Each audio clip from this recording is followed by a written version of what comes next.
So, what will America look like in the year 2023? That's coming up pretty soon, folks. Right now, it's 2022, and I think most of us realize that things have been terrible in 2022. For example, gas prices were through the roof, still are, and still climbing. Oh, Joe Biden is on record as saying, well, I'd like to, give a federal tax break. That's 18 cents a gallon. What's that going to do to help you at 5.69 a gallon or 4.69 or 5.65 for diesel? The economy for 2022 and 2021 really has risen as a result of fuel, gasoline prices, and diesel fuel. If truckers spend $5.65 a gallon for diesel fuel and it costs them $200 or $300 to fill their tank, they're either going to stop delivering, which in most cases, or many cases at least, they've done, and or they're going to raise the prices at the supermarket where they deliver the goods, or at Lowe's or Home Depot or whatever. Whatever goods you buy, it's brought in by something running on fuel, either diesel or whether train, whatever.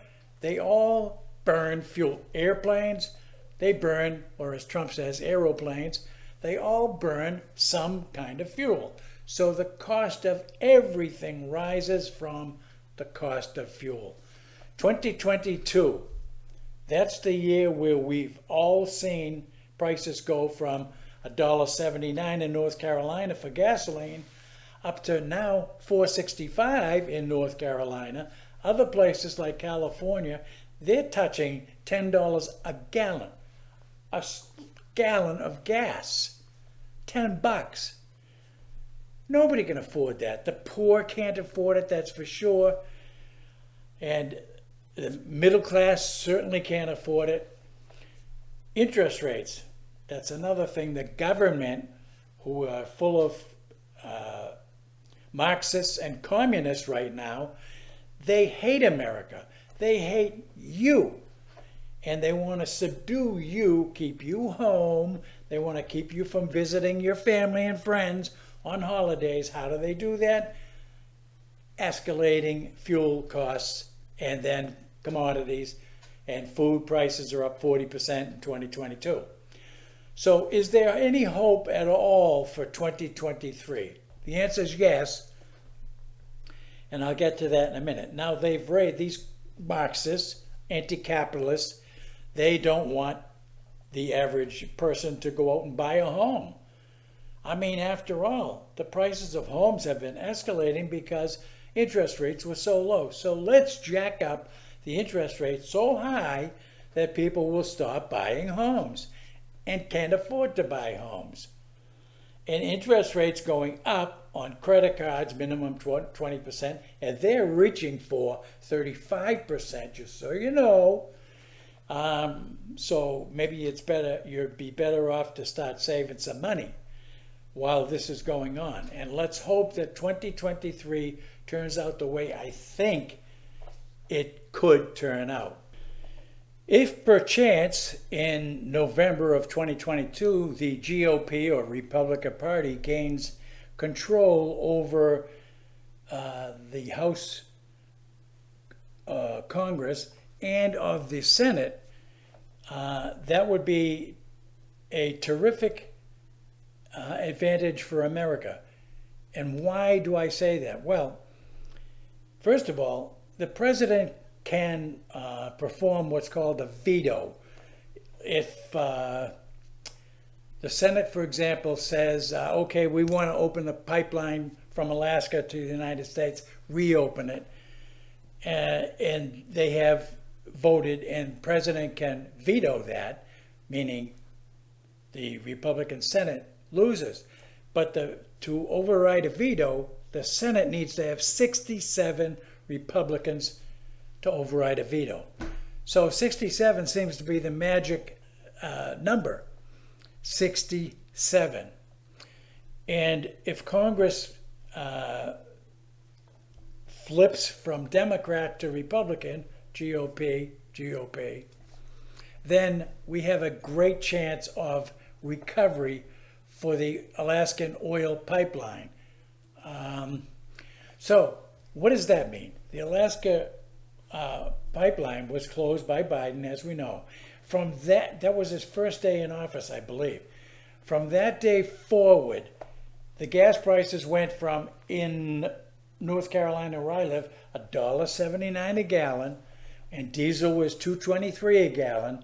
It went from there to 2021 in the high threes, and now in 2022, $4.65 a gallon for gas, and diesel is $5.65.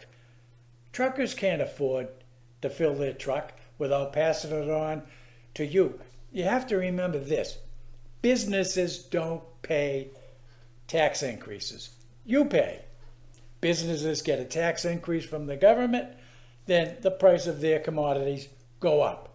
The price of their services go up. The price of food goes up. So you're really paying every time the government taxes businesses.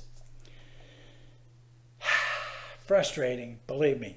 But the good news is only if the GOP gains control in November can you start seeing the Alaskan oil pipeline reopen, new drilling back up in Alaska. Drilling again takes place on government-owned lands where Biden kiboshed all of that. So gas prices will start to come down. As gas prices come down, the cost of moving goods comes down, and the cost of goods comes down, and then interest rates comes down depending on the Congress in charge.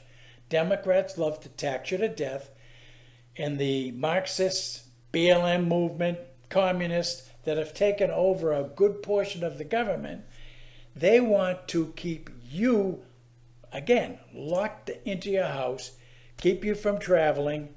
A lot of people work from home now because going to work costs too much money for their fuel. Everything ties to the price of gas and diesel, just so you know.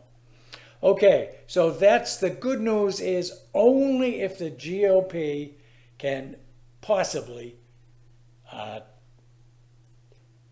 take over the seats, enough seats in Congress and in the Senate. With that, it's up to you. You vote. And, you know, if you're a Democrat, you can't be nuts. Democrats go to the pump too. Democrats buy groceries. Republicans already know the situation, and I'm an independent voter, but I'm certainly going to vote Republican in November, no matter what. I want to see this economy come back down to normal. It might take a year or two until we get to 2024 and then control the White House, hopefully. Then everything will come back to some semblance of normality. And hopefully this COVID hype will be gone, disappear. Okay, with that, see you next time.